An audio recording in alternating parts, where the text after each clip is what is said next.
mic check.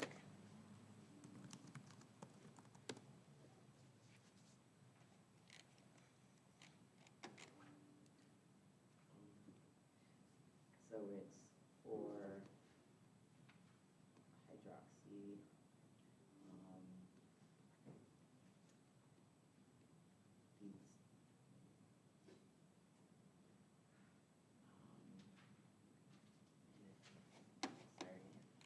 Oh, you're fine. So then go back, right? That's an aldehyde group. What ending is that? Okay, mic check again. It's firing now. Mic check, mic check.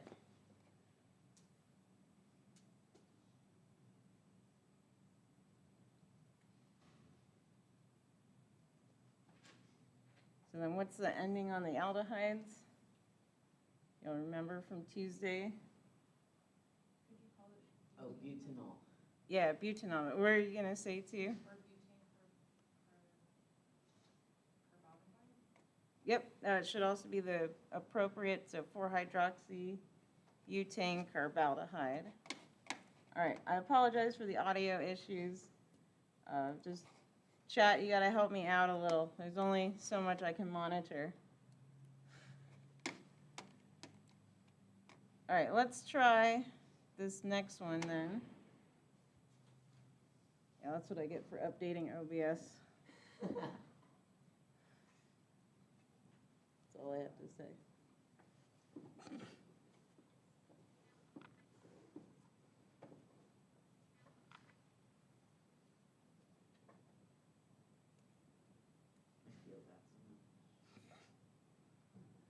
Yeah, I came in, the video wasn't displaying. I thought the audio would fire, but it didn't. So. Last time I updated OBS, it wasn't showing the feed from my webcams at all.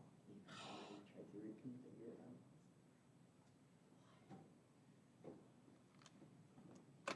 It's okay.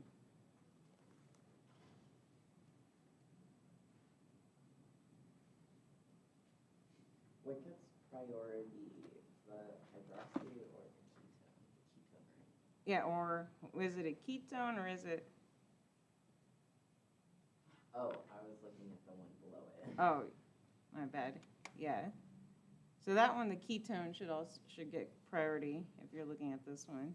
But yeah, and then in this one, the aldehyde takes priority.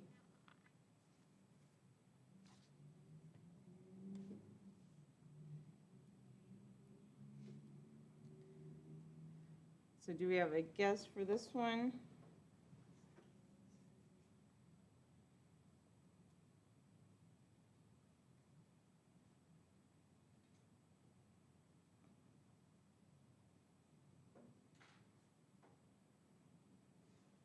Should be pretty similar to this one.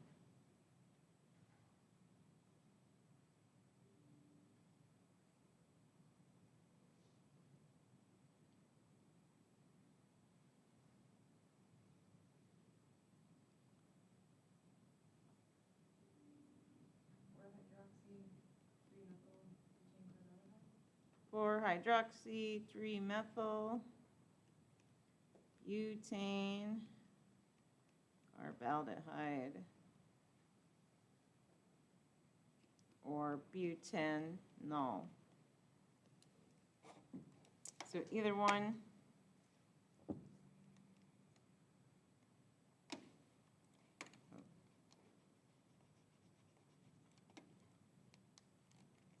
So let's try that one.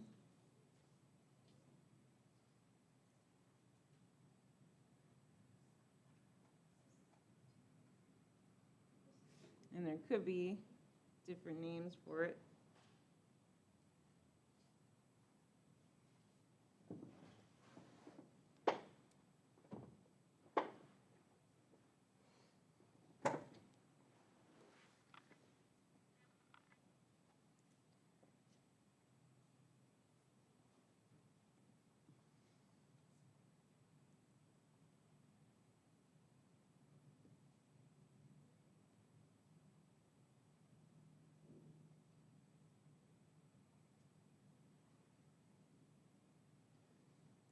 Okay, let's hear one guess. 4-hydroxybutanone. 4-hydroxy, you're just missing one little part to that. What might you need to indicate? 2-butanone. Yeah, 2-butanone. Butanone. So that's good. Other names for this compound?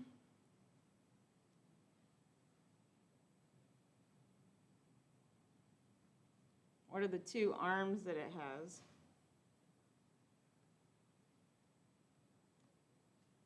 So what's this group? So methyl, so we could go or methyl. What's this group?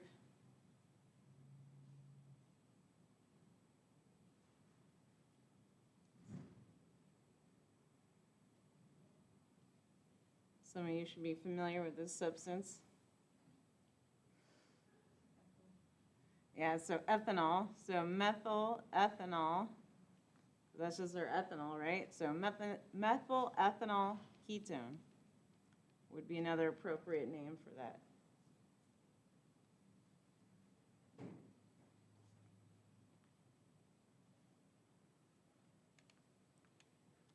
And so now try this last one here.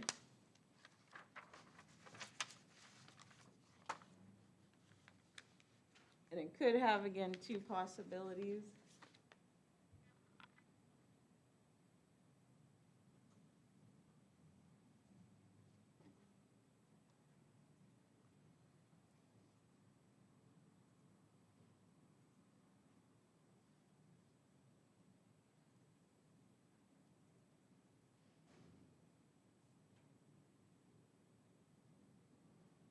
So watching for answers too in the chat.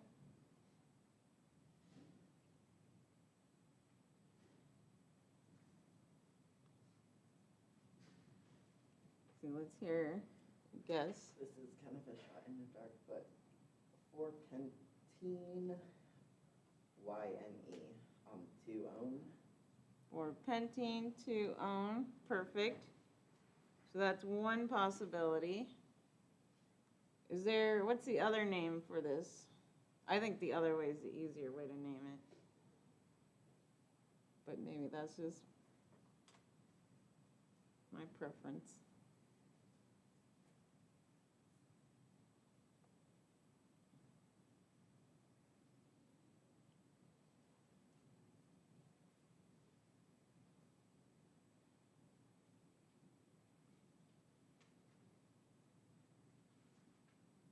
Other guesses?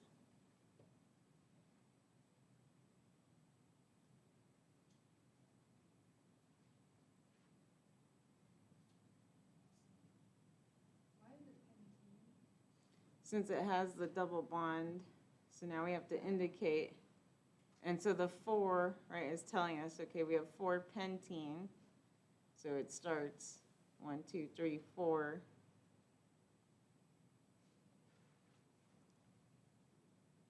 But then what's the alternative name? Would it be flip-flopped? Would it be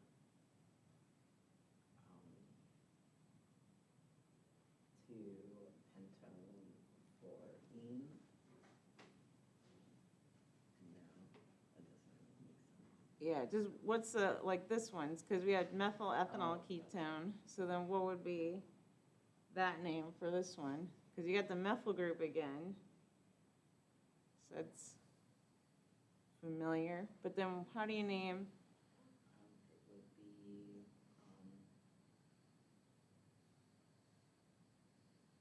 methyl propene ketone. Yeah. And the only tricky part is you want to add the 2-propene, and that's a little weird. So you're starting, when you're looking at the arms, so this would have to be 1, just based off of, where it's attached to the ketone. So that's 1, 2, 3 for this alternate naming. So then that gives it a 2-propene. And yes, you're correct. You said ketone for the end.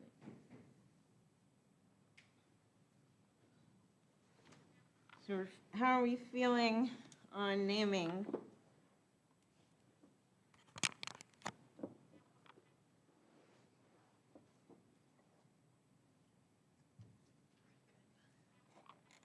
some good, some mixed. So let's see if we can get through and see how far we get on carboxylic acids. So carboxylic acids, now we have our distinct carboxylic acid, and we should be familiar with this since we know carboxylic acids, right, they're acidic because they have that resonance structure, and so that's super important, of course, to have that deprotonated form and then resonance stabilized, so that's all that defines the carboxylic acid.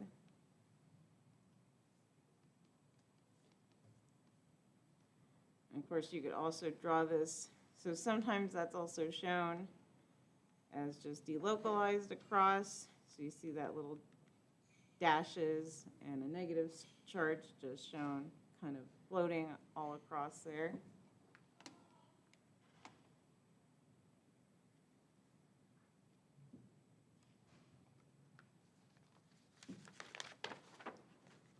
And so to name it, we'll go through the naming, but you can see that they take this oic acid ending.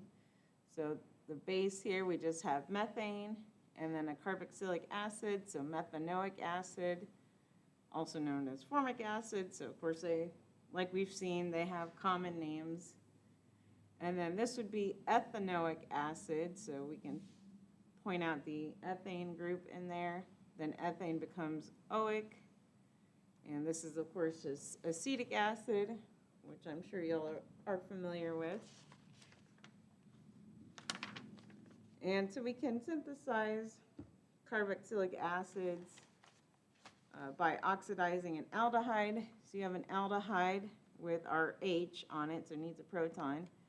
And then with an oxidizing agent, that takes it to a carboxylic acid. So one example of this would be like your potassium permanganate reagent. So you might be familiar with this as a stain. So in acidic conditions, this would form, take your methanol or formaldehyde to methanoic acid or formic acid, however you want to name that. Or this is your dichromate species, so another oxidizing agent, again acidic conditions. And so same thing, you do an oxidation to make your product. So again, from ethanol to ethanoic acid, so same number of carbons, just changing your H to an OH.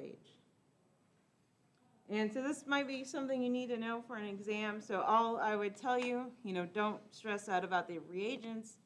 Just say, what's like the oxidation product of methanol, something like that, something simple, and then you have to know that the aldehyde becomes the carboxylic acid. So.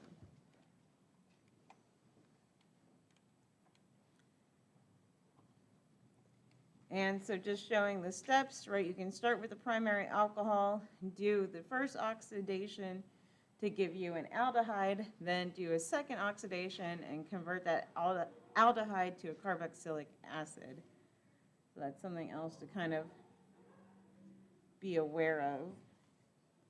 And, some of this too is just so you can take it in for OChem. So when you go to OChem, all these aldehyde, ketone, carboxylic acid groups are not totally foreign to you. Because that's something that you'll probably do in like the first quarter of OChem, which is pretty typical, is like memorize all these functional groups. So a lot of information now, but hopefully will help you later. And so like we mentioned, these carboxylic acids, they have the acidic proton. We've looked at that before with our weak acid chapter. And so we know they have equilibrium in solution to make our H plus acidic ions and of course form the base in solution. So I'll just refer back to acids.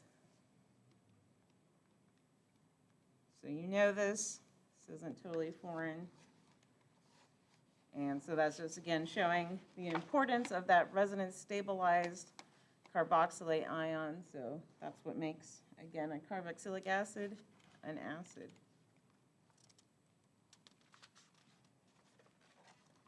All right, naming time. I know, super exciting. So the IUPAC name now we have the base becomes enoic acid.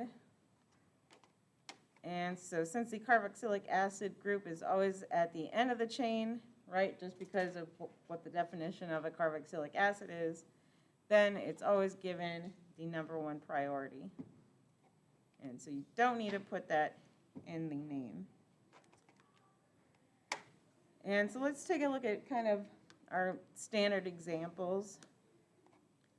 So again, 1, 2, 3 carbons here. So propane, our parent, became propanoic acid. Straight chain, so fairly straightforward. And so now we have 2 chloropropanoic acid. So again, we can just identify our parent chain though. So 1, 2, 3 carbons once again. And so that puts it in the 2 position. So 2 chloropropanoic acid. Now we have, so 3-methyl butanoic acid.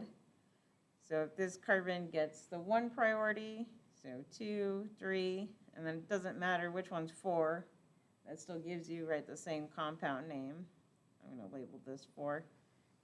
Because again, it doesn't matter which way it goes, just as long as you identify the longest chain.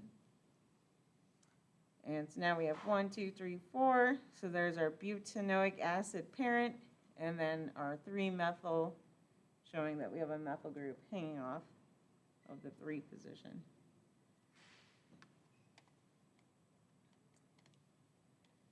And so now this one, just break it down. So 1, 2, 3, carbon is our chain again. So there's our propanoic acid base. And we have chlorines all over the place. So label them 1, 2, 3. So that gives us 2, 2, 3 trichloropropanoic acid. So does that make sense for that one? So we have the trichloro to indicate we have 3 chlorines, and then we have to put the 2 twice to show that 2 of those chlorines are on the number 2 carbon.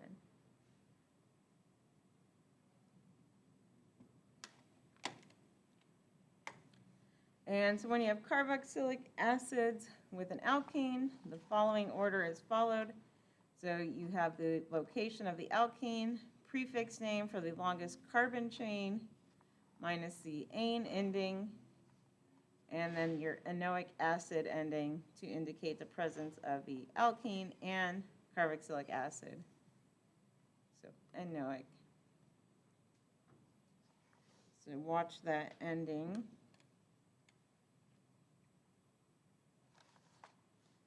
And so looking at these, so let's break down the naming. So of course this is our carbon 1 priority. So 1, 2, 3, 4, 5. And so there's, right, our pentene, right, almost for pentene. But then the last ending becomes oic. And then we had to put the trans there to indicate that they're on different sides. Since with the double bond, right, we could have had some sort of E variety. So we have trans 3 to indicate where the double bond starts. So trans 3 pentanoic acid. Can you draw what a cis 3 pentanoic acid would look like?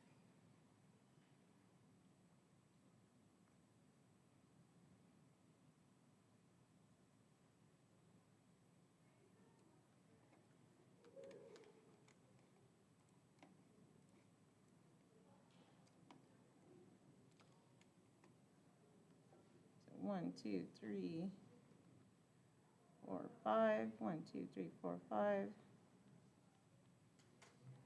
So that would be cis. So 1, 2, 3, 4, 5. Sorry, just making sure I drew the right number of carbons. So it still starts on the 3. And so yes, that would be cis, then cis 3, still pentene, so pentanoic acid.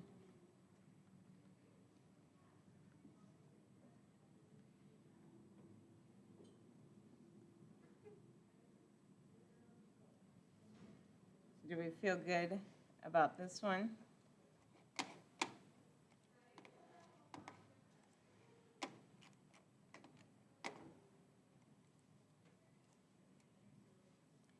And so now this one, and I should have put E or Z, sorry, Z is the same size.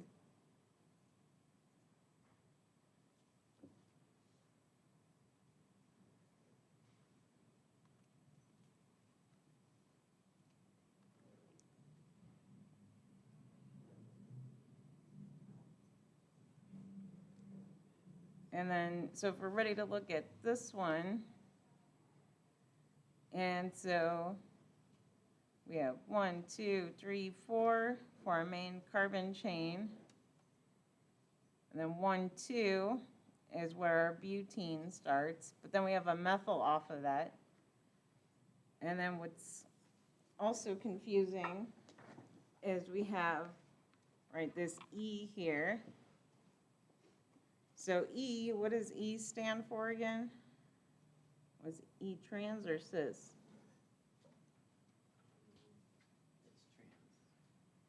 It's trans. So E is trans, exactly. So cis was Z, so we could have put Z here. I'll put Z. And so that's just referring to this here, so you could draw the cis isomer where the carboxylic acid is on the same side then. So that would just be flipped down. Here, I could draw that. Except I've already screwed it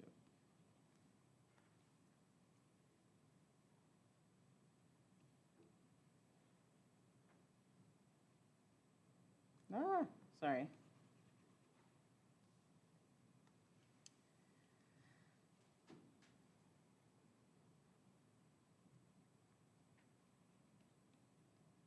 One, two.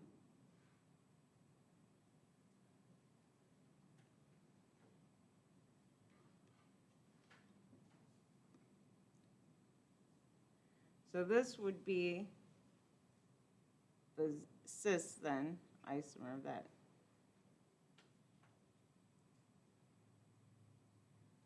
So where the two big groups are on the same side then, your carboxylic acid and this opposing methyl. And so this one, again, breaking it down, so trans, or E, 2, methyl, 2 for the double bond butanoic acid.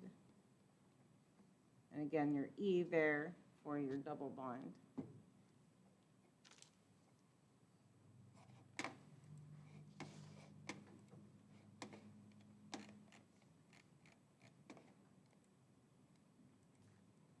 So let's look at some more naming.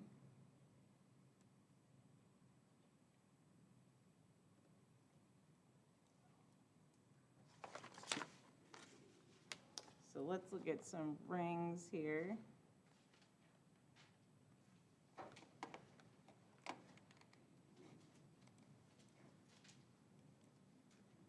And so the easiest thing with the rings, and so let's start with this one, is you just name your ring and add carboxylic acid. So in this case, right, we have a cyclopentane ring. So cyclopentane, carboxylic acid.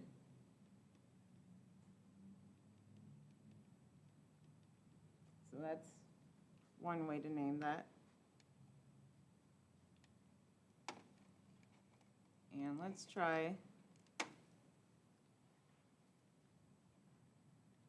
another naming. And so when you name it, pay attention to the stereochemistry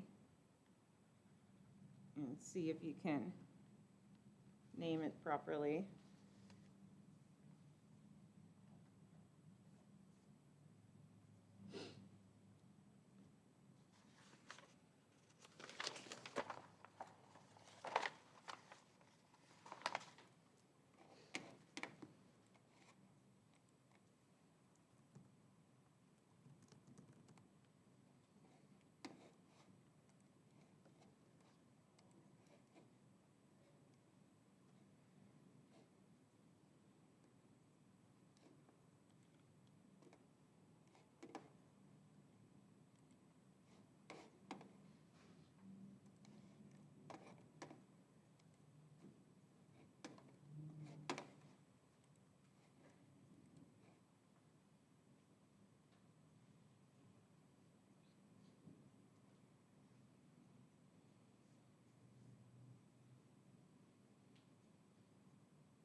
guesses on this one? Um,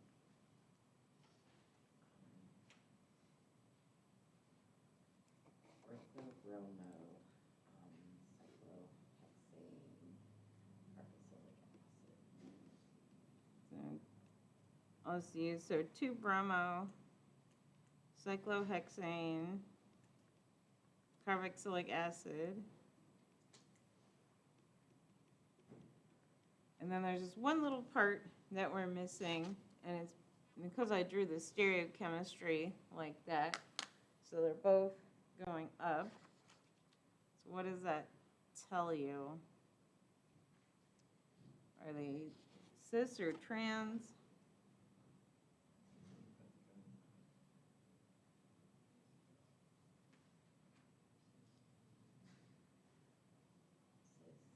Cis. So same side, and then I could draw the trans isomers, so they would just have different stereochemistry. And so it doesn't matter which one I draw opposite now. So if I draw it like that, now this would be trans 2-bromo, cyclohexane, carboxylic acid.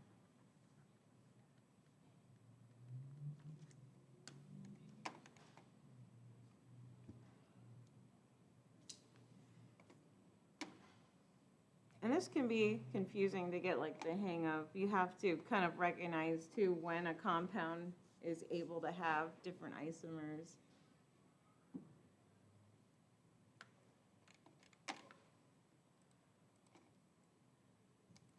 All right, let's do a few more practice examples.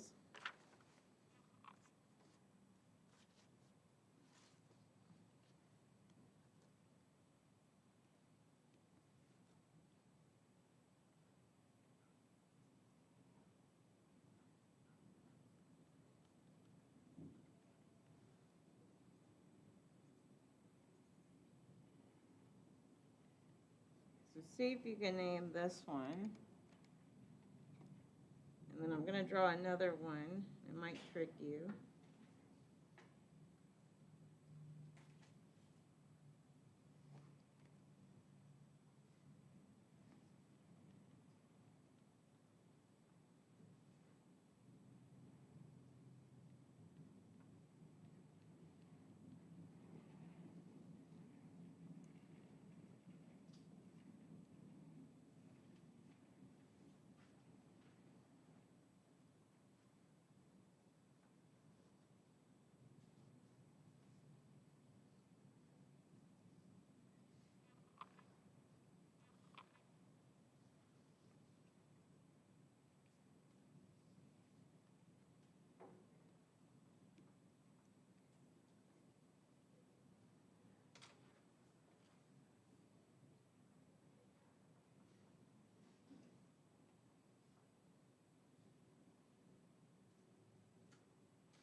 Guesses for this one?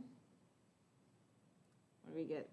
3-hydroxypentanoic acid. I like it. 3-hydroxypentanoic acid.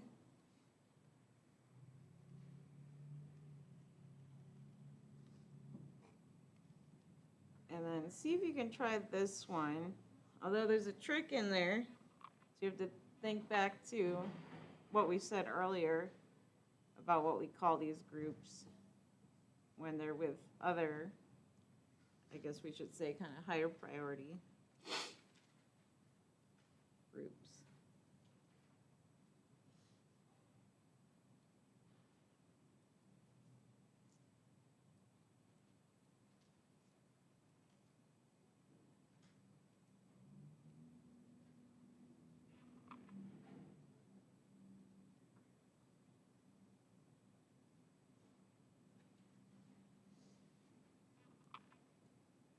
And still watching the chat too for any answers.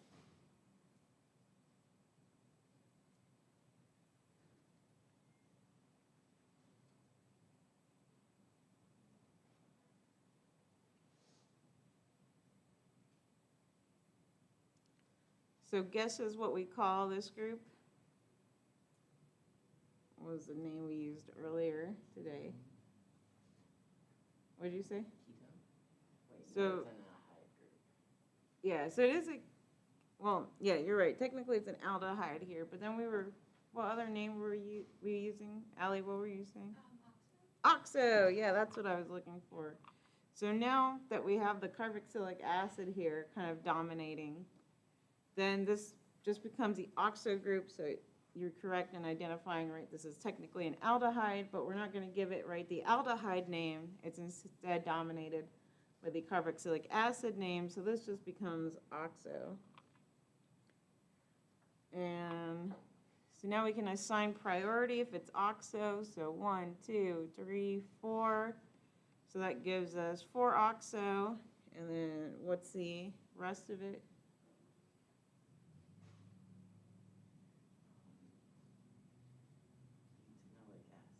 Butanoic acid. Butanoic acid, perfect.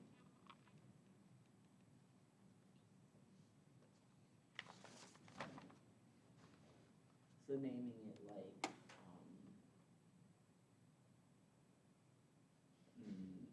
propanoic acid ketone would not be correct. No, because this is, yeah, since this is the carboxylic acid, we can't do like we were doing with the ketone where you kind of pick apart both sides. Yeah, you want to just identify your parent chain with those.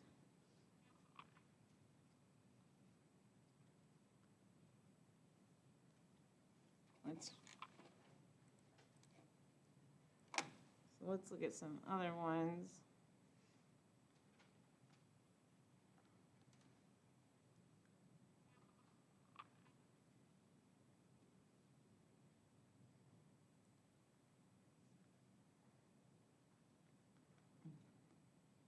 And so name this one and also this one.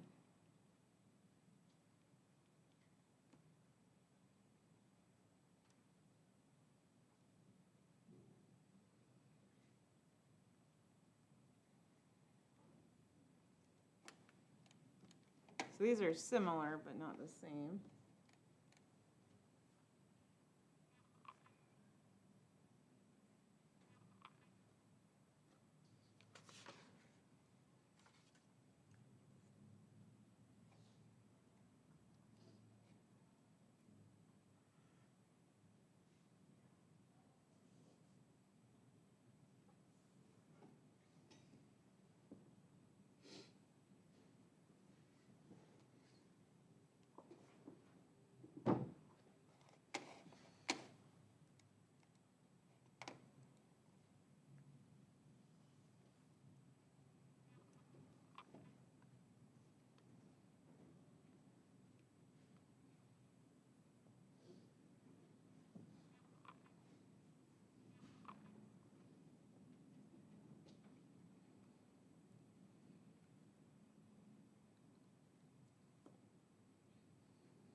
Guesses on this one?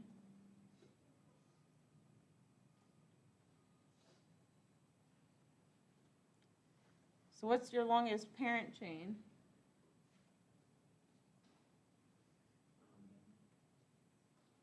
What did you say? 5? Oh, I do it. Nikki, did you have that answer? Oh, 3. So 1, 2, 3. So that's our longest chain. So now we at least have propanoic acid. And then what do we need to do about this? What group is this again? Amino. And so if we know it's amino, we just need to get a number. So 1, 2, 3. So 3 amino propanoic acid. Excellent. So then what about this second one over here? That would be, Find your parent chain again.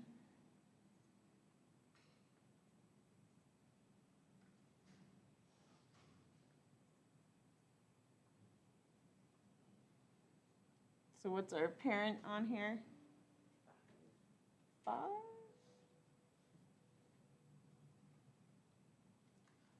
keep counting from, it's 4. That's fine. That's why I always say count your carbons and then count them again. So we know we have 4. So 1, 2, 3, 4. So butanoic acid. And then how do we name this one? 2 amino. So 2-amino butanoic acid.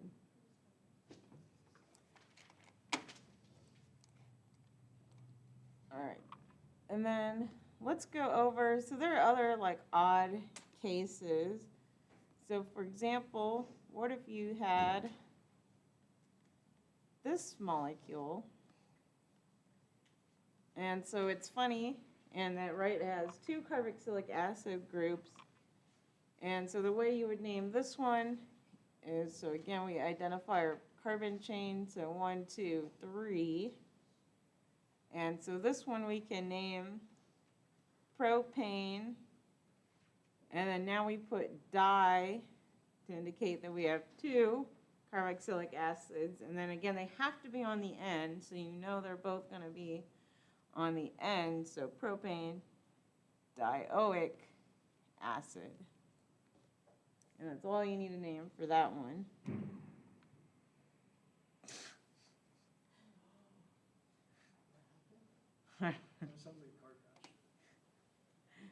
Everyone's going to look.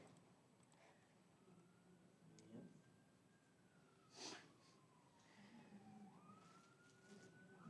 ADD.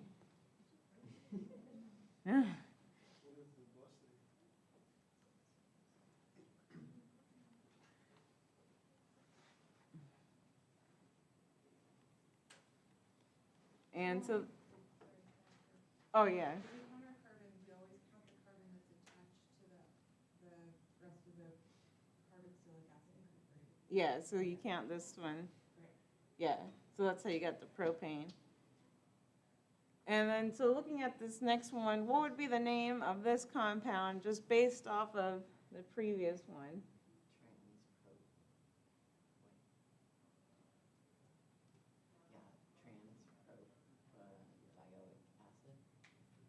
So this one, we don't need to indicate cis or trans because there's no double bond, so there's no stereochemistry. But then what did you say for the rest of it? Sorry. It's just propadiodic acid. Oh, count your carbons. Unless I'm, Oh, it's, it's benzodioic acid. or how many? Butanoic acid. Yeah, so butane and then dioic acid. So yeah, make sure to slow yourselves down. So write that one, just identify 1, 2, 3, 4 carbons. We have that weird di-acid situation, but again, they have to be at the end, so all we need to say is dioic acid. All right. We're kind of like running out of time, so I don't want to rush this too much.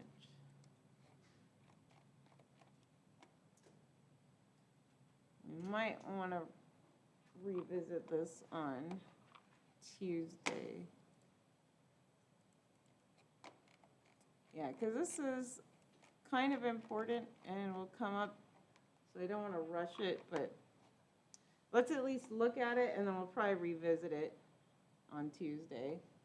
And so the last bit of the chapter, and what's also kind of important and why I wanted to at least mention it, is we have classic ester synthesis is from alcohols and carboxylic acids. And so if you look at what happens, so you can kind of pay attention to the R1, and follow it. And so your alcohol ends up attaching to this carboxylic acid position. So this gets lost, so this goes away. And so does this. So this makes water. So there's your water byproduct. And that means that this alcohol then is able to attach to our carboxylic acid center here. And so this gives us what's called an ester. So ester, if you just notice, similar to the carboxylic acid, except instead of having an H there, it's just any R group. And why this is important is because esters smell nice. Yay. And so you're probably familiar with a lot of esters just because, you know, you eat things and you smell things, and you probably had many synthetic ones. So ethyl formate, for example, that's rum. This one is synthesized often in labs. We kind of do this in, I think it's Chem 105, if I remember correctly. But this smells like bananas, so if you had like Laffy Taffy, it's probably this synthetic ester in there giving you that weird banana ester. And you know what I'm talking about, right? That synthetic banana flavor. So that's what it is. You have oranges, apples, pineapples, pears. So anytime you're eating jelly beans, think about the wonderful synthetic esters you're eating. And so we'll look at this because that might be something that you want to be able to do, is predict the products. So we'll do some examples. And then the other part that's important is these fats and oils. And so this is what's going on with soap making, essentially. And so you have the hydrolysis of fats. And so if you have glycerol plus your stearic acid, this gives you your triglycerol. So that's important. And then hydrolysis then is the opposite of condensation.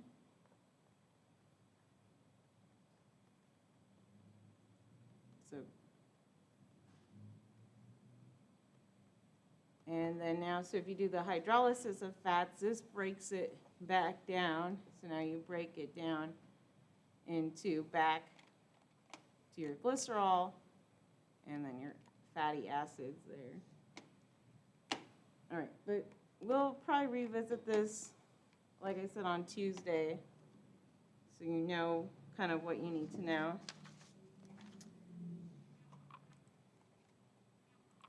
And so let's look at your homework so that you know how to answer your quiz questions properly.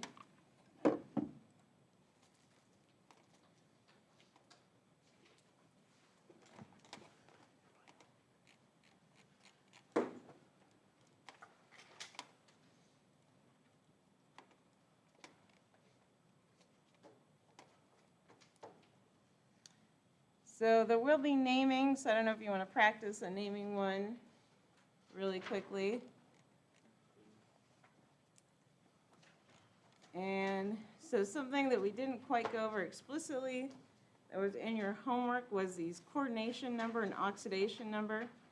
So take a look at 5 for like a minute or two, and then we'll go over some examples.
it's mostly in. I'm very proud of myself. You asking yourself?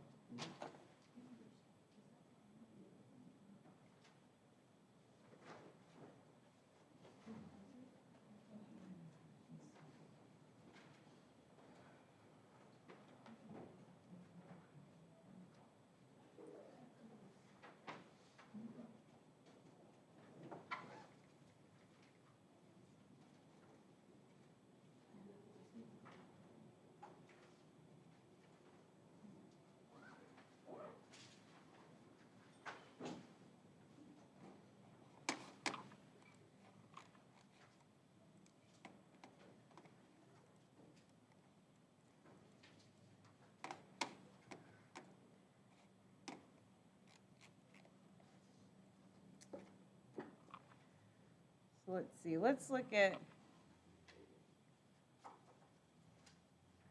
a trickier one, like nickel down here. And so, I don't know if I emphasize this enough, but looking at how the parentheses are structured. So for example, right, these are all kind of your inner parentheses. And so that's telling you that these are coordinated to your nickel. So then what's your coordination number?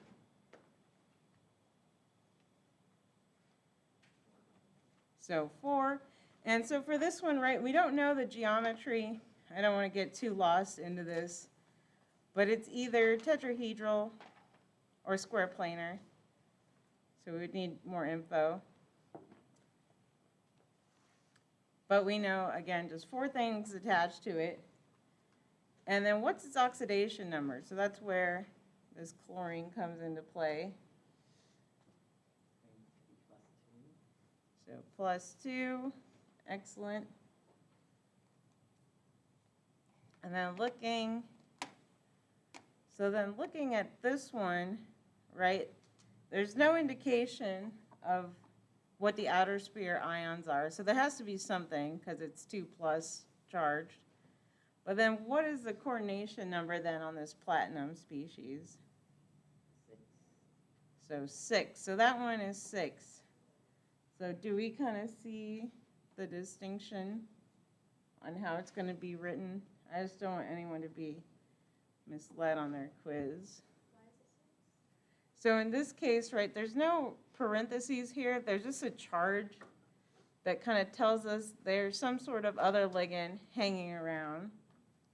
And so if this was written differently, and how it's going to be written on your quiz,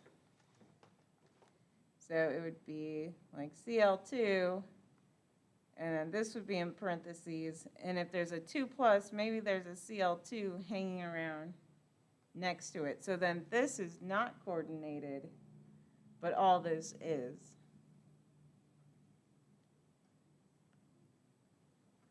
Is that making sense to people? Maybe let me write it more closely for how the quiz is going to have it. So if I have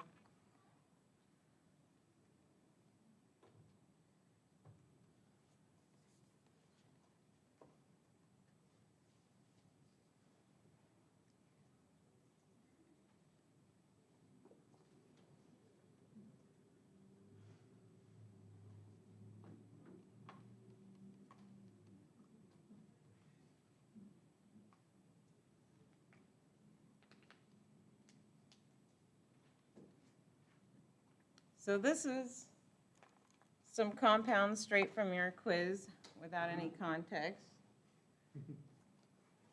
And so how it's written, what's the coordination number, do you think, of this first cobalt in?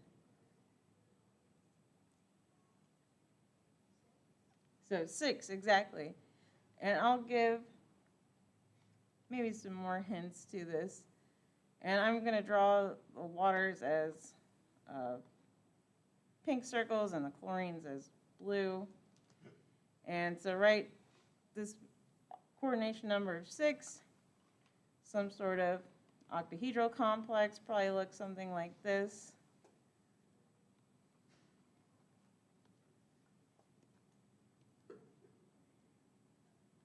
Again, hint, hint.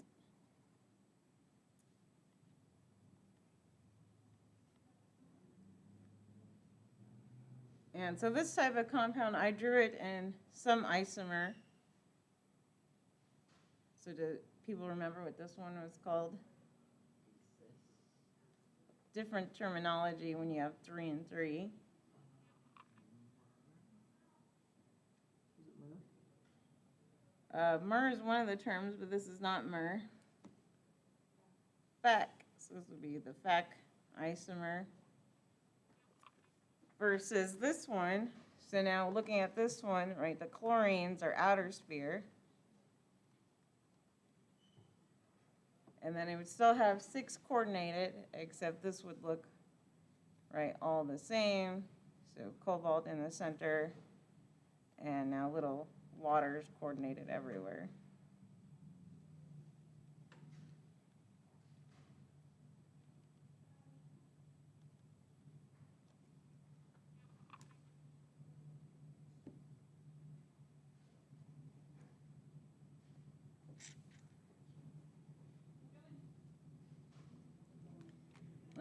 Let's do more direct quiz examples. So then what's the coordination number of this compound?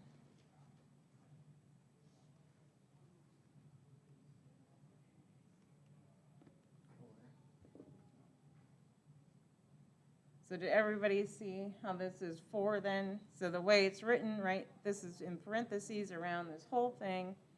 So this only has a coordination of 4. These chlorines, right, are outer sphere, just balancing the charge of what must be a 2+ copper species. And again, I'm not going to draw this because we don't know if it's square planar or tetrahedral, but again, just 4 things attached to it. Oh, and then let's go back and do a naming practice so we're in the right mentality for naming. So what's, I know, there's too much naming. It's better than the math, isn't it? No.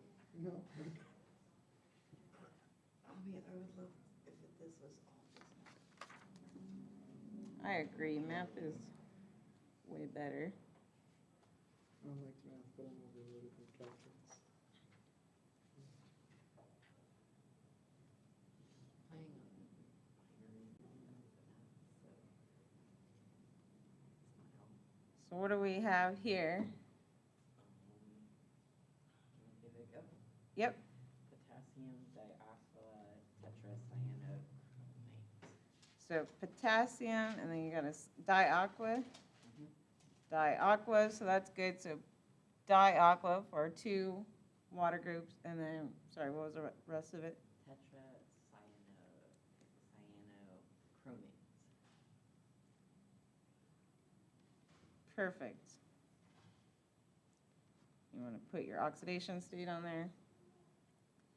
So potassium diaqua, so 2 aqua, tetra for our 4 cyano, and chromate.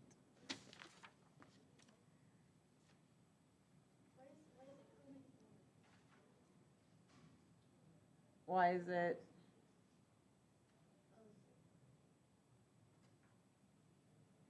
Sorry, what was the question? Are you trying to get the 3+ oxidation state, or? So don't forget the cyanos all have a -1 charge, and then we have a +1 though from the potassium, and so that leaves chromium as 3+ to balance everything. All right.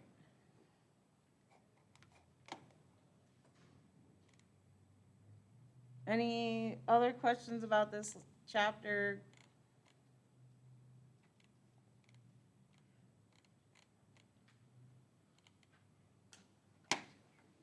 All right, we'll take our 10-minute break then, and then we'll do our quiz after. And then I have the labs up front if anybody wants to grab a lab. And then I think I'm really going to turn this homework into you. oh, Maybe we get it for the classes.